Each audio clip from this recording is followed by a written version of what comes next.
On the final day of preseason testing for the Formula One season on Saturday, all eyes were on the teams as they aimed to make the most of their remaining time on the track. Throughout the paddock, the talk was of one team in particular that had stood out during the testing sessions: Red Bull Racing. The drivers and team personnel alike were in agreement that Red Bull had displayed the kind of performance that the other teams would need to match or even surpass if they were to be in with a chance of taking the championship title this season. The consensus was that Red Bull was the team to beat. In the final evening of testing, Red Bull's Sergio Perez put in a series of reduced fuel runs that saw him set the benchmark for the entire competition. As the other teams finally unlocked some of their potential, it became clear that Sergio had a significant advantage over the rest of the field. A quick glance at the timesheets confirmed that Red Bull was indeed ready. However, it wasn't all plain sailing for Red Bull. On Friday, Guan Yu Zhou of Alpine F1 team put in a late run that saw him take first place and prevented Red Bull from winning all 3 days of competition. Zhou's victorious run demonstrated that the competition was far from over and that there were other teams who were also capable of putting in strong performances. Despite this setback, Red Bull's performance during preseason testing was a clear indication of their potential for the season. The other teams will no doubt be working hard to match their pace and performance, but it remains to be seen whether anyone will be able to topple the reigning champions. While the headlines may have focused on the fastest times set during preseason testing, it's the long-run form that really matters and which teams pay the most attention to.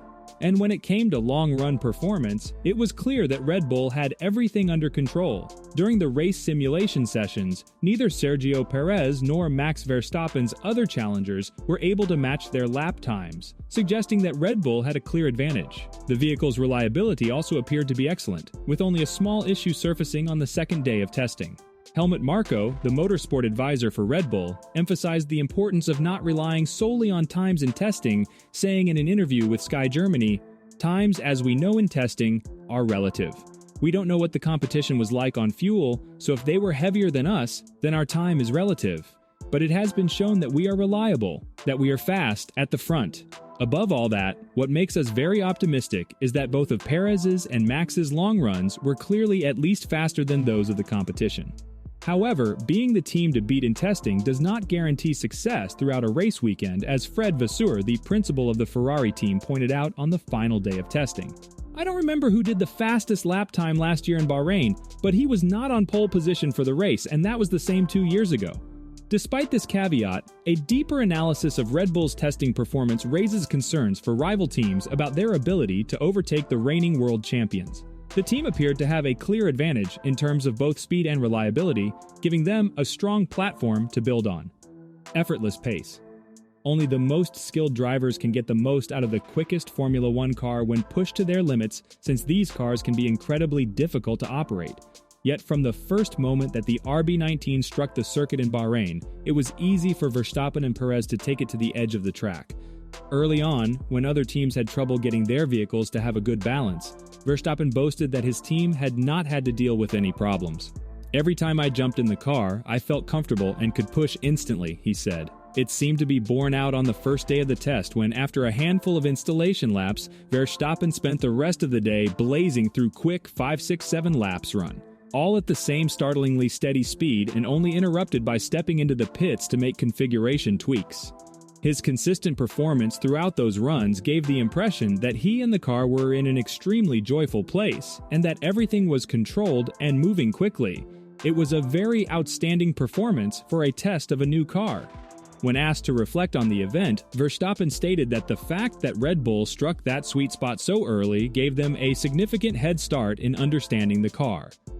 "I do think that the whole testing days have been very positive for us," he said. "The balance of the car was immediately good, and, as a result of that, you can try a lot of things with the setup. Go extremely towards the left and extremely to the right, so to speak.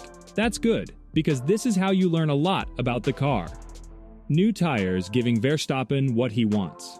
Verstappen's performance during the 2022 car season could have been more consistent because the characteristics of the RB18 began quite far away from his preferences and then gradually moved closer to them.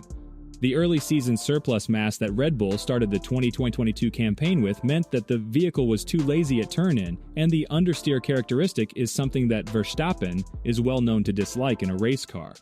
Throughout the winter, he became famous for his statement about never having heard of a fast racing car that had understeer. At the same time that Red Bull started its weight reduction program before the Grand Prix of Emilia-Romagna, things started to turn around for Verstappen. He was able to get back a car that, for the most part, performed like he wanted it to, which was a contributing factor in the kind of dominance displayed in the latter stages of the year. When it was revealed that Formula One tire supplier Pirelli would change its tires for 2023 to give a stronger front end, this instantly pointed toward things edging even more towards what Verstappen enjoys. By the conclusion of the 3 days of practice, when Verstappen thought back on his impressions of the tires, he concluded that everything had gone exactly how he would have expected. They give less understeer, but that's more because the rear tires are not as good now as they were last year, he said. The front tires are just the same, but overall I do think this year's car is a bit better balanced. Reliability and weight no longer an issue. Even though Red Bull's RB18 was the most successful racing vehicle of 2022, the team did not get off to the best possible start to the year. Its early season fortunes were hindered greatly by reliability, as problems that wrecked its fortunes at Bahrain and Australian Grand Prix made it look like the title was slipping away. However, it turned things around and eventually won the championship. Red Bull was able to swiftly get on top of the situation and make those early season hiccups seem like nothing significant. This very high dependability was carried over into the 2023 car, which completed all 3 days of testing in Bahrain with virtually no issues.